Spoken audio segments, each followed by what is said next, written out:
मित्रमैत्रिणींनो, कसे आहात सगळेजण? काल आम्ही माझ्या मुलाला घेऊन एका पार्कमध्ये मी गेले होते आणि आम्ही असं सहज फिरत होतो, तेव्हा माझं एका म्हणजे लक्ष गेलं, एक बाई आपल्या छोट्या मुलाला अशी खेळवत होती आणि खेळता खेळता ती अशी मुलाला अशी वरती झेलून खेळत होती. तर तो प्रसंग बघून मला माझ्या बालपणीचा एक प्रसंग आठवला. साल आहे 1968. तेव्हा मी साधारण 11 महिन्याची होते. हा बघा फोटो आहे ना, तेवढी मी होते. आणि या फोटोचा इतिहास सांगायचा म्हणजे त्यावेळेला एक लायन्स क्लबनी हेल्दी बेबी कॉन्टेस्टची एक स्पर्धा भरवली होती. तर त्या स्पर्धेत मला फर्स्ट प्राईज मिळालं होतं. तर त्या फर्स्ट प्राईज म्हणून तो घोडा असतो, लहान मुलं खेळतात तो फोटो आहे, तो बघा. हां, तर सांगायचं म्हणजे की शोभानगर नावाची एक वसाहत होती. त्या वसाहतीत आम्ही राहत होतो आणि चाळ होती ती, एक मजली, म्हणजे खालचा मजला आणि वरचा एक मजला. तर एकदा काय झालं, एका दुपारी त्यावेळेला माझ्या घरात माझी पणजी होती, माझ्या वडिलांची आजी, आणि माझे वडील ऑफिसला गेले होते आणि माझी आई काही कामानिमित्त बाहेर गेली होती.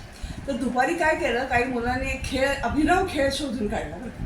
तर काय, तर 2-3 मुलं वरच्या मजल्यावर गेली आणि काही 2-3 मुलं खाली उभी राहिली आणि त्यातल्या एका मुलांनी मला वरती नेलं, वरच्या मजल्यावरती, आणि वरनं मला खाली फेकलं आणि खालच्या मुलांनी झेललं.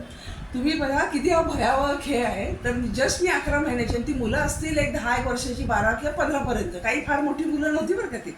तर असा हा खेळ, जीव घेणा खेळ चालला त्यावेळेला, पण मजेत चालला होता आणि ते सगळेजण इतकं एन्जॉय करत होते आणि त्याच्यावर मी एन्जॉय करत होते की मला तो खेळ इतका आवडत होता की मी किती अजून हवा, मला अजून हवा असं वाटत होतं. पण तेवढ्यात काय झालं, कोणीतरी माझ्या पणजीला जाऊन उठवलं आणि तिला बाहेर बोलवलं आणि म्हटलं की बघा हा काय जीवाच्या जीवघेणा खेळ सुरू आहे. माझी पणजी प्रचंड टेन्शनमध्ये, प्रचंड घाबरली, कारण आई आल्यानंतर तिला आता काय उत्तर द्यायचं.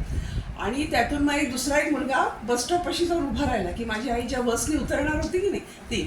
तर माझी आई उतरली बसमधनं आणि मग त्या मुलांनी तिखट मीठ मसाला लावून ती कथा सांगितली की काय घडलंय ते. असं दहशतवादी खेळ थोडक्यात सांगायचे म्हणजे. मग माझी आई आली आणि त्या मुलांना, जे मला फेकत होते ना ती पोरं, त्या फेकाफेकी करण्या मुलांना ती इतकं रागवली, she gave them peace of the mind.